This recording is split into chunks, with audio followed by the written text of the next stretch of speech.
Quentin a fait un très gros début de course. Il est revenu dans le groupe d'Eric.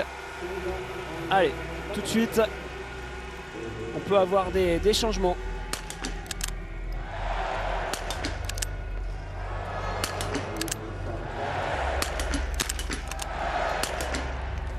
Johannes Bö va aller sur la note pénalité. Un tour pour le Norvégien, mais il y aura un tour également pour Sturla Leigren, même deux pour Sturla Leigren qui décide de cliquer. Ouais, là c'est très fort, hein. C'est beaucoup plus fort que quand Johannes était en train de tirer. Attention, ça continue de se lever. Il va falloir que ceux qui s'installent, et notamment les Français, soient très vigilants. Regardez ces fanions qui bougent beaucoup. Deux tours donc pour Sturla, c'est Christiansen qui va peut-être en profiter.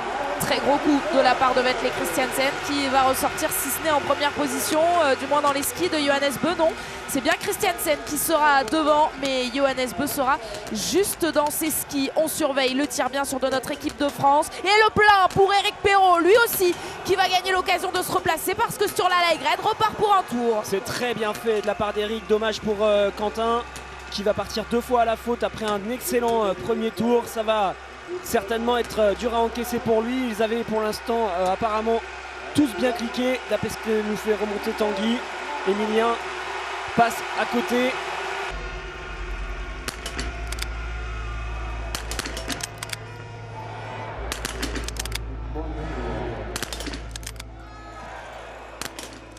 Vetle Christiansen saisit l'opportunité. Attention quand Johannes Bö ouvre grand la porte. Il y a deux erreurs pour le Norvégien. L'occasion pour les biathlètes qui suivent, dont Eric Perrault, d'en profiter.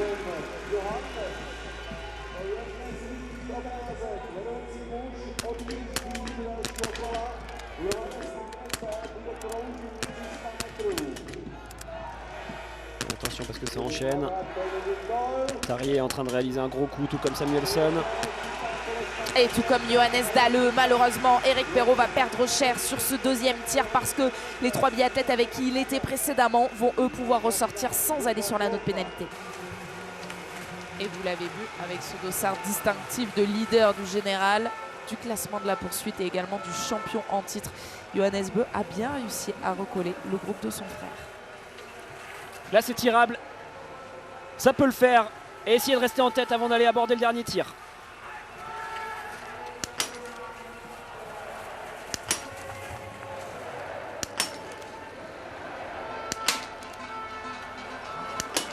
Et il aura utilisé son joker, mais Vetle Christiansen a encore la possibilité de ressortir devant malgré cette erreur.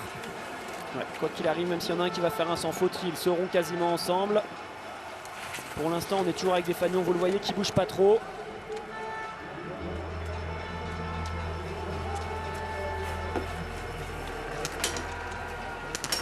C'est Samuelsson qui lui gagne le premier.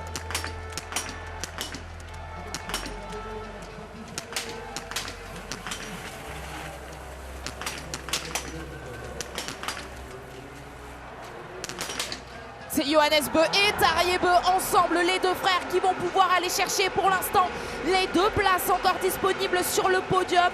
Les deux autres vont aller sur la note pénalité, ils vont aller tourner. Ils se replacent au meilleur des moments, les deux frères Bö, effectivement, pour aller encore mettre la pression à Christiansen. On l'a vu, hein, Johannes Dahle s'est auto-éliminé avec 3 tours sur ce tir, ça fera beaucoup. Attention à ce tour-là qui va rester en embuscade. S'il y a des choses qui se passent sur le dernier tir, peut-être qu'il pourra en profiter.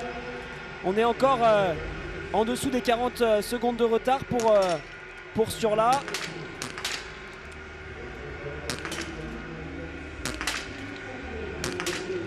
Il y a des erreurs à nouveau sur ce pas de tir. Il y en a une pour Martin Ponsiluoma et malheureusement 4 pour Eric Perrault qui passe totalement à côté de ce troisième tir. Ouais, c'est dommage parce que c'était vraiment un tir sur lequel on pouvait avoir de beaux espoirs. Avec un sans faute, ça pouvait vous replacer. Le dernier tir risque d'être sportif tout à l'heure. Et il y aura peut-être des opportunités, mais Eric sera bien loin. Allez, Quentin a essayé de ressortir. Pourquoi pas 5e ou 6e de ce pas de tir.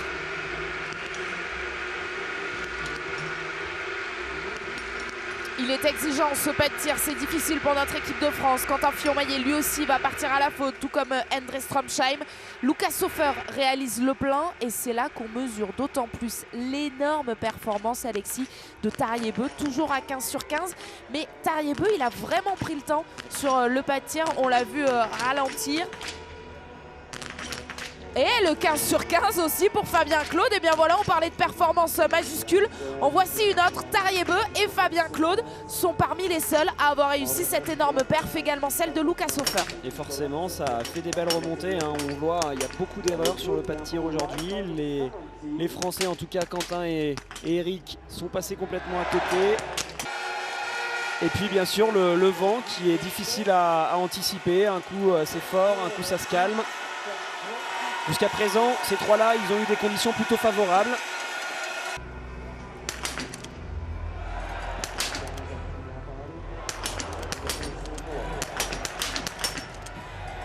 Il y aura des erreurs pour Christiansen. Est-ce qu'il y aura des erreurs pour ses adversaires? C'est Johannes qui peut ressortir devant tout le monde. C'est Johannes qui va aller la gagner, celle-ci. Et oui, le champion du monde en titre va être double champion du monde de la poursuite, alors que Tariebeu passe totalement à côté. Et on parlait justement dans Sturla Laigren qui s'engouffrerait dans la moindre brèche. Et bien voilà l'occasion pour le champion du monde du sprint de rejoindre le champion du monde de la poursuite qui va être Johannes Beu. Ah, c'est pas encore fini hein, cette histoire, on le voit, c'est compliqué sur le pas de tir, il y en a qui passent complètement à côté. Mais quelle démonstration de Johannes qui repart devant tout le monde, seul en tête. Pour l'instant ça tient pour Sturla qui va peut-être aller s'offrir une médaille. Christiansen est toujours sur la note pénalité, oui, sans faute. Ça semble peut-être jouer ce coup-là pour les 3 médailles. Et ça repart sur la note pénalité, personne n'en sort. Si, ça y est, à l'instant, regardez Vetle Christiansen qui ressort en 2e position, qui pourra aller chercher l'argent, qui pourra aller chercher le bronze. Le biathlète Odossar 43 qui est devant Johannes Beu va se faire laper, selon le jargon du biathlon, va se faire prendre un tour. Rassurez-vous, l'horizon est bien dégagé pour Johannes Beu. C'est bien lui qui est devant, c'est bien lui qui va devenir le champion du monde de la poursuite 2024. Ah, les écarts après le sprint étaient assez importants. C'est pour ça qu'on a des biathlètes qui se font prendre un tour comme ça. Et ouais, c'est dur, c'est trop dur. Ça part sans Christiansen. Sturla va aller chercher la médaille d'argent. C'est pas encore fini, hein. Peut-être que Christiansen va retrouver de l'espoir, mais non, là ça semble difficile pour lui. Et quand il va se retourner, Sturla il va pouvoir voir qu'il a fait une belle différence et capitaliser là-dessus pour réaccélérer une 2e fois. Comme Julia Simon, juste avant lui dans la journée, Johannes Beu va pouvoir se régaler sur la ligne d'arrivée. Et comme il l'avait fait déjà en Allemagne, devant un gros contingent de supporters norvégiens, le champion en titre défend ce titre et devient double champion du monde de la poursuite.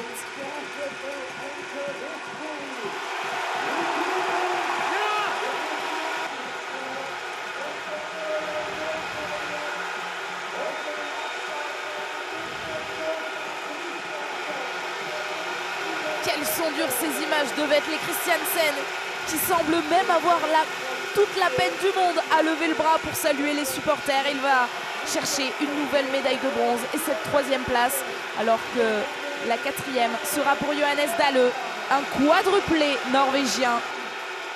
Il n'y avait jamais eu dans l'histoire des championnats du monde de biathlon un triplé norvégien sur une poursuite sur ce format-là. Eh bien, il y a mieux qu'un triplé, il y a un quadruplé, non, il y a un quintuplé.